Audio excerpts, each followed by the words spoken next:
Morning Year 8. Today we're looking at, are you average? So what's an average? Oh, I'm glad you asked. Let's have a look. So the word average is used frequently in the media and in day-to-day life. Big thing in sport at the moment, averages. We talk about the average Australian family, the average income, average marking exams, average speed, average age, average house price, and the national average. Lots of averages. Well, what's the word mean? Well, it actually can mean a couple of things, which is why it causes a little bit of confusion. We actually tend to steer clear of average in maths, but in everyday usage, average usually means the mean. But sometimes it can mean the median or the mode. And we're going to go through which is which in a sec. Statements in the media need to be considered. So, average car is a Toyota. They wouldn't have added all the cars together and then divided by the number of cars and worked out that the average one was a Toyota. The average dress size is 12. They wouldn't have worked that out that way. They're probably based on the mode, the most common score. Average house price in Croydon, nice little area, 750,000. That's probably not an average. Averages for house prices, they usually refer to the median or the middle house price. Similarly, the amount per year, my old neighbourhood Croydon, exactly the same. Just to add more confusion, we call them all the same thing. So they can be called the measures of centre or central tendency. This is the Viger approved one. I like that one a lot. Some other teachers like the measures of central location. But wherever possible, I'm going to avoid the word average because it can be pretty confusing, as I just showed you. So, there are three different ways to find the centre of a set of data. I'm going to talk about centre, not average. Three different ways. The mean. Mean. Median. Mode. And this is where people get confused because they all start with M. So, I got a little way to remember them. Mean has an A, median has an I, and mode has an O. And they're going to be really important when I show you each one. Yep. Later in the topic, you're going to need to learn how to do it for really big sets of data. So really big, more than 15 scores. Woo. Right, mean. Remember, mean has an A. And the reason it's got an A is because simplest way to find the mean, add the scores together. That's where the A comes in. A there, add. Add the scores together. Once we've added them together, then we divide by the total number of scores. So what's that look like? Example number 1. Good old Rachel, 9 spelling tests, mark out of 20 for each one.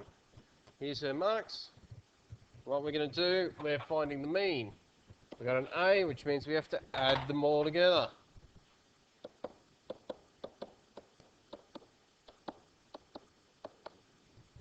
Add them all together, marks add up to 135.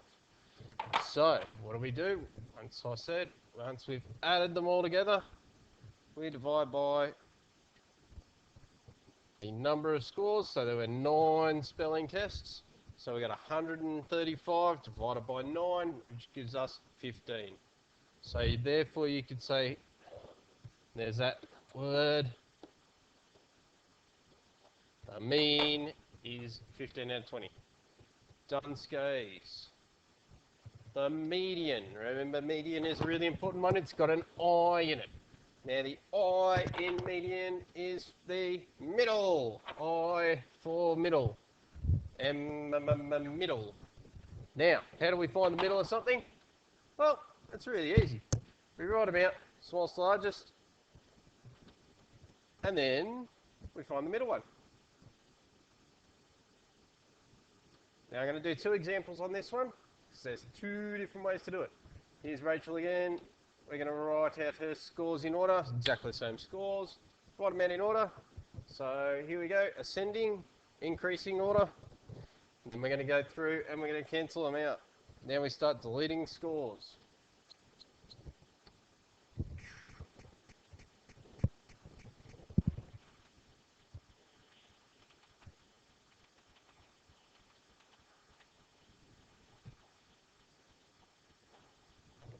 Right, so let's go through and delete the scores.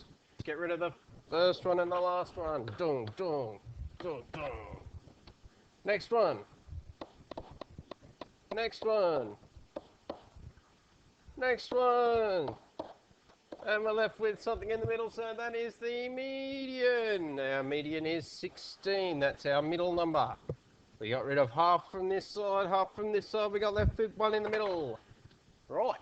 That's all well and good. What happens if there's 10 scores? 10's an even number. Ooh, even. So we got an even number. What are we going to do? Well, we're going to write them out in order again. There's the numbers out in order again.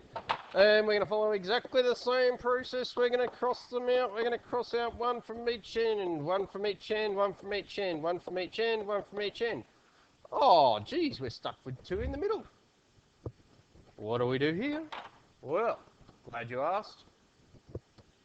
We can... Let's get rid of them all. We're left with two in the middle. We add them together. 15 plus 16 makes 31. We divide it by 2 and the median is 15.5. Halfway between the 2 points.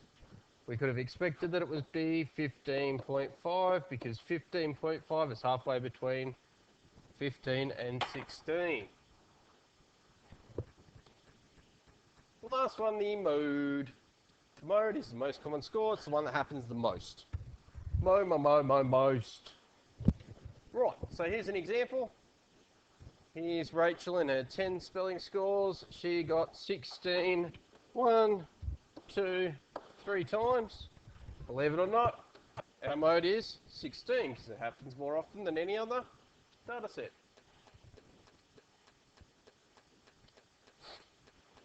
It is, however, possible to have more than one mode. Right, so this one here, I've got 3 2s and I've got 3 4s. So my modes are going to be 2 and 4. Not rocket science, just good math. So, going back over a summary, mean, add the scores together. Why? Because we got that A there. Woohoo! Median, we got the I for the middle. And mode, we got the O for the most. Outstanding. Have a good day, Year 8.